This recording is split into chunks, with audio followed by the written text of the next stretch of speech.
saveur divine. Cette bonne nouvelle du royaume sera prêchée dans le monde entier pour servir de témoignage à toutes les nations. Alors viendra la fin.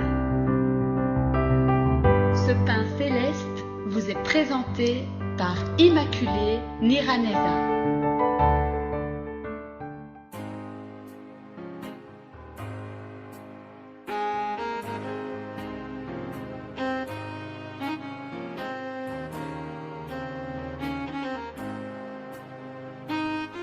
Sur le mont du Calvaire, il était une croix où Jésus souffrait tant de douleur. Oui, c'est là qu'il mourut sur cet infâme bois pour sauver le plus vil des pécheurs. C'était quoi me sera toujours cher, et les gloires et victoires pour moi. Et par elle, en la maison du Père, la couronne est offerte à ma foi. M'appuyant avec foi sur la croix de Jésus, sa bannière, je vais la porter jusqu'au jour bienheureux où parmi les élus dans le ciel je pourrai l'exalter. Cette croix me sera toujours chère, et les gloires et victoires pour moi. Et par elle, en la maison du Père, la couronne est offerte à ma foi. Alléluia, alléluia. C'est avec cette chanson que je vous accueille dans cette émission.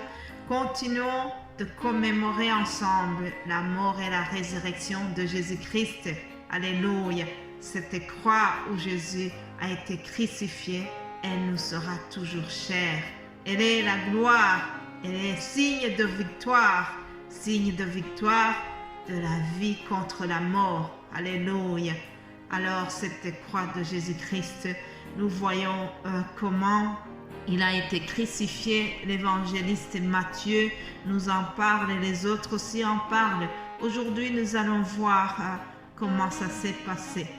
Mais avant de lire la parole, je voudrais vous rappeler que notre Seigneur, le roi des rois, il a été humilié, comme je vous disais hier. Il a été injurié pour nous sauver. On lui a mis une couronne d'épines. Tout cela, c'était pour nous sauver. Alors, je voudrais vous dire aussi que le condamné à mort devait porter sa croix sur les épaules jusqu'au lieu de son exécution. En plus, je rappelle que la crucifixion était une mort honteuse, une mort réservée vraiment pour des grands criminels. C'était une mort qui est très lente. Celui qui subissait la crucifixion était dans l'agonie qui est vraiment prolongée. C'est une mort très dure. Le Seigneur Jésus-Christ, c'est de cette mort-là qu'il a dû subir pour nous sauver, toi et moi. Alors, je disais que le condamné devait donc porter sa croix. Jésus n'a pas porté sa croix jusqu'au lieu du crâne, mais la Bible nous dit que sur le chemin, on a dû donner la croix de Jésus-Christ à Simon de Cyrène. Vous lirez cela dans Matthieu 27, verset 32. Donc, Jésus-Christ avait subi beaucoup de coups et blessures, de tortures morales et physiques sur le chemin. Je ne sais pas ce qui s'est passé exactement, mais nous voyons d'après la parole que c'est Simon qui a dû porter la croix jusqu'au lieu où il devait être crucifié. Matthieu dit qu'on a forcé Simon à porter la croix de Jésus-Christ. Bien-aimés en Christ, nous avons tous aussi nos croix dans la vie. Tu peux porter la croix de la maladie, la croix d'une déception quelconque, la croix des douleurs différentes. Je ne sais pas la croix que tu portes pour le moment. Mais je viens de lire que Simon de Cyrène a été forcé pour porter la croix de Jésus-Christ. La bonne nouvelle que je voudrais t'apporter aujourd'hui, c'est que Jésus, lui, se propose de porter nos croix. Lui, il se propose de porter nos croix, de porter nos fardeaux. La Bible, 1 Pierre, chapitre 5, au verset 7, nous voyons cette parole qui nous invite à nous décharger. Déchargez-vous sur lui de tous vos soucis, car lui-même prend soin de vous. Nous sommes invités à décharger nos fardeaux sur Jésus-Christ.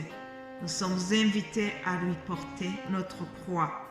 Jésus-Christ est prêt à porter ta croix. Oui à la croix de Jésus. Il a porté nos maladies, il a porté nos chagrins, il a porté nos blessures, les blessures du cœur et les blessures physiques. Bien-aimés à Christ, n'hésitons pas à lui apporter nos fardeaux. Alors je lis en vitesse l'extrait de sa crucifixion. Matthieu 27, à partir du verset 37, je lis ceci. Pour indiquer le sujet de sa condamnation, on écrivit au-dessus de sa tête: celui-ci est Jésus, le roi des Juifs. Avec lui furent crucifiés deux brigands, l'un à sa droite et l'autre à sa gauche. Les passants l'injuriaient et secouaient la tête en disant: toi qui détruis le temple et qui le bâtis en 3 jours, sauve-toi toi-même si tu es le Fils de Dieu et descends de la croix. Les principaux sacrificateurs avec les scribes et les anciens se moquaient aussi de lui et disaient: il a sauvé les autres et il ne peut se sauver lui-même. S'il est le roi d'Israël, qu'il descende de la croix et nous croirons en lui. Il s'est confié en Dieu, que Dieu le délivre maintenant s'il l'aime. Car il a dit: je suis le Fils de Dieu. Les brigands crucifiés avec lui l'insultaient de la même manière. Ça, c'est la parole de Dieu. Je viens de vous lire de comment on s'est moqué de Jésus-Christ. Il est venu parmi les siens, mais les siens ne l'ont pas reconnu. Les siens n'ont pas compris qui il est. Malgré les miracles qu'il a fait au milieu d'eux, ils n'ont pas compris que Jésus était Dieu. Ils n'ont pas compris qu'il était le Messie. Jusqu'au bout, jusqu'à la croix, ils ont toujours mis en cause son identité. C'est pour cela qu'ils disent: si tu es le Fils de Dieu, descends de la croix. C'est triste de vivre avec Jésus-Christ et de ne pas le reconnaître. Il a vécu pendant 3 ans avec eux. Ils n'ont pas compris qui il était.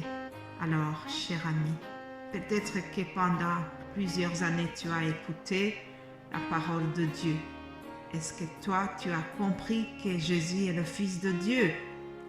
Si ce n'est pas encore le cas, je souhaite que le Saint-Esprit te révèle qui il est exactement et que tu donnes ta vie à lui. Passez une excellente journée et nous allons continuer demain par la grâce divine. Amen.